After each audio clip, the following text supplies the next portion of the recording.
శ్రీమద్ భగవద్గీతలో 2వ అధ్యాయం 41వ శ్లోకం గురించి తెలుసుకున్నాం కదా. ఇప్పుడు 42, 43, 44 శ్లోకాలకి మొత్తానికి కలిపి ఒకటే భావం ఇచ్చున్నారు. వాటి గురించి తెలుసుకుందాం.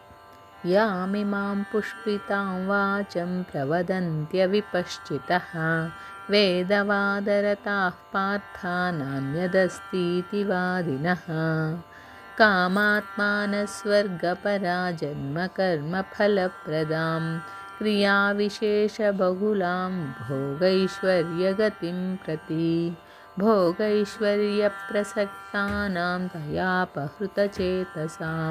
వ్యవసాయాత్మికా బుద్ధిః సమాధౌ న విధీయతే. తాత్పర్యము: ఓ అర్జున,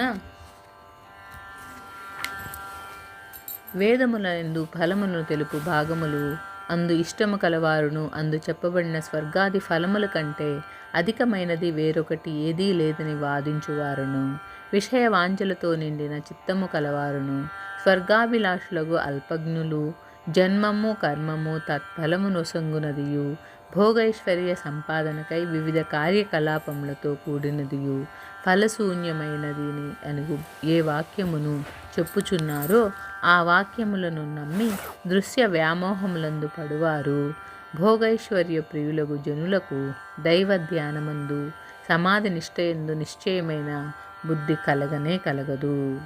ఇక్కడ 3 శ్లోకాల్లో ఉన్న ముఖ్యమైన పదాల గురించి వివరంగా తెలుసుకుందాం. పుష్పితాం వాచం అంటే ఫలప్రదం కాని వాక్యములు. అంటే ఏవైతే చెప్తున్నారో జనాలు అవి మోక్షాన్ని ఇవ్వకపోతే అలాంటి వాక్యాలని ఫలప్రదం కాని వాక్యాలు అని ఇక్కడ భగవానుడు చెప్తున్నాడు. అంటే ఉదాహరణకి మోదుగా, బంతి అలాంటి పుష్పాలు పైకి ఎంత అందంగా కనిపించినా కూడా వాటి నుంచి ఫలాలు రావు. కాబట్టి మోక్షం అనే ఫలము ఇవ్వనట్టి ఏ వాక్యమైనా అది నిష్ఫలమైన వాక్యమే, ఉపయోగం లేదు అని అంటున్నారు ఇక్కడ భగవానుడు. తర్వాత ప్రవదంతి, వదంతి అని చెప్పకుండా ప్రవదంతి అని చెప్పటం వలన సారహీనములకు తమ వాక్యములను వారు అధికంగా పలుకుచుందురు అని అర్థము. అవిపశ్చిత అంటే అవివేకులు, అల్పజ్ఞులు, కామ్యకర్మాదులను చేయువారు, స్వర్గాది భోగములను అభిలషించేవారు, తెలివి తక్కువ వారిని ఇక్కడ భగవానుడు నొక్కి వక్కాణిస్తున్నాడు. అలాంటి వాళ్ళని అవివేకులు అని కూడా అంటున్నారు. అలాంటి వాళ్ళకి కనువిప్పు కలగడానికే ఈ వాక్యం చెప్తున్నారన్నమాట. స్వర్గాలను గూర్చి అక్కడుండే భోగాలను గురించి భగవంతుడికి ఎలాంటి అభిప్రాయం ఉందో ఈ శ్లోకంలో వెల్లడవుతుందన్నమాట. వేదవాదరత అంటే వేదములలో ఫలాలను తెలిపే అర్ధవాక్యాలు చాలా ఉంటాయన్నమాట. వాటన్నింటిలో స్వర్గభోగాలు ఏది ఇస్తాయో వాటి గురించే పట్టుకొని మిగతా వాటిని మోక్షప్రాప్తికి ఉపదేశించినటువంటి బోధల్ని వదిలివేసే వాళ్ళందరినీ ఈ కామకర్మ విభాగముల్ని పట్టుకుని ప్రపంచంలో వేరే కర్మ ఏదీ లేదని అనేవాళ్ళు కూడా మూఢులు అని చెప్తున్నారు అన్నమాట ఇక్కడ. అయితే వేదాల్లో 3 విభాగాలు ఉంటాయన్నమాట: కర్మకాండ, ఉపాసనాకాండ, జ్ఞానకాండ. ఈ శ్లోకంలో తెలుపబడిన అవివేకులు మొదటి కర్మకాండనే పట్టుకుంటారు. అట్లాంటి దాన్ని పట్టుకొని స్వర్గం గురించే ఆలోచిస్తారు. మిగతా వాటిని వదిలేసి ఒక్క కర్మకాండనే పట్టుకోవడం వలన అది సరైనది కాదు, ఆ పద్ధతి సరైనది కాదని గీతాచార్యుడు బోధిస్తున్నాడు. అలాగే కామాత్మానస్ అని చెప్పారు. అంటే కోరికలే స్వరూపంగా కలవారు, ఒంటి నిండా కోరికలు కలవాళ్ళని అర్థము.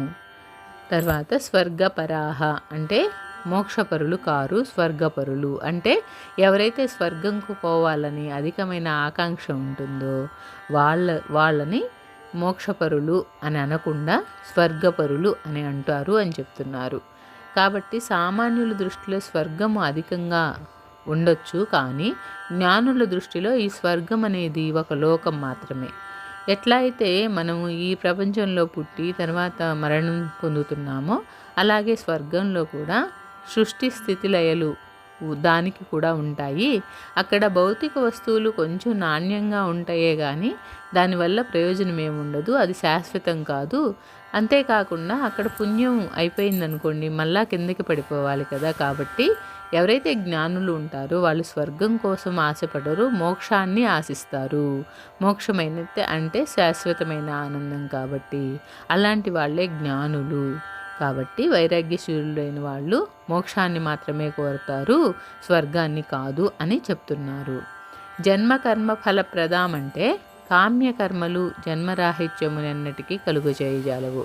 ఎప్పుడైతే మనము నిష్కామ కర్మ అనే దాన్ని పాటిస్తామో అదే మనకి ఈ జన్మకర్మ సంసార సాగరం నుంచి బయటపడేసే శక్తి ఉంటాయి అని చెప్పి గీతాచార్యుడు ఇక్కడ వివరిస్తున్నారు. క్రియా విశేష బహుళాం భోగైశ్వర్య గతిం ప్రతి. స్వర్గాది భోగములు ఐశ్వర్యములను అభిలషించి వాటి కోసం అనేక యజ్ఞయాగాదులు ఆచరించేవాళ్ళు, కర్మకాండయందు మునిగిపోయేవాళ్ళు, వారు ప్రయత్నిస్తుంది శాశ్వతమైన దైవ సుఖం కొరకు కాదు, క్షణికమైన ప్రాపంచిక సుఖం మాత్రమే, అది ఎప్పటికీ శాశ్వతం కాదు అని చెప్తున్నారు. తయాపహృత చేతసామంటే కామకర్మ నిరతులుగా చెప్పు తీయని మాటలచే జనాలు చిత్తము మారిపోయి అదే శాశ్వతమని అనుకుంటున్నారు, అదే మోసపోతున్నారన్నమాట. కాబట్టి అట్టివారి సహవాసం అనేది చేయకూడదు.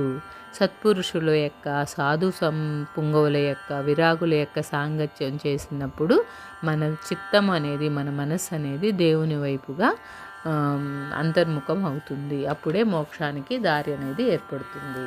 వ్యవసాయాత్మిక బుద్ధి సమాధౌన విధీయతే అంటే అట్టి భోగైశ్వర్య ప్రసక్తి వలన కలుగు నష్టమేమనైనా అట్టి వారికి ధ్యానమందు దైవమందు మనసు నిలబడకుండా ఉంటుంది. ఎప్పుడూ మనస్సు అనేది బహిర్ముఖమవుతుంది, కామ కోరికలే మనసులో నిలబడతాయి. సమాధి స్థితి ఎప్పటికీ లభించదు. ఎలా అయితే ఒక దీపాన్ని గాలిలో పెట్టినప్పుడు అది ఎప్పుడు కొట్టుకుంటూ ఉంటుందో అలాగే వాళ్ళ మనసు కూడా అశాంతిగా ఉంటుంది. ఆ అశాంతి విమోచనం జరగాలి అంటే మోక్షానికి దారి ఏర్పరచుకోవాలి. ధ్యానం చక్కగా జరిగినప్పుడు వాళ్ళ మనసు అనేది విషయభోగాలపైనకి పరిగెత్తకుండా మోక్షం అనే దారి వైపు పరిగెడుతుంది.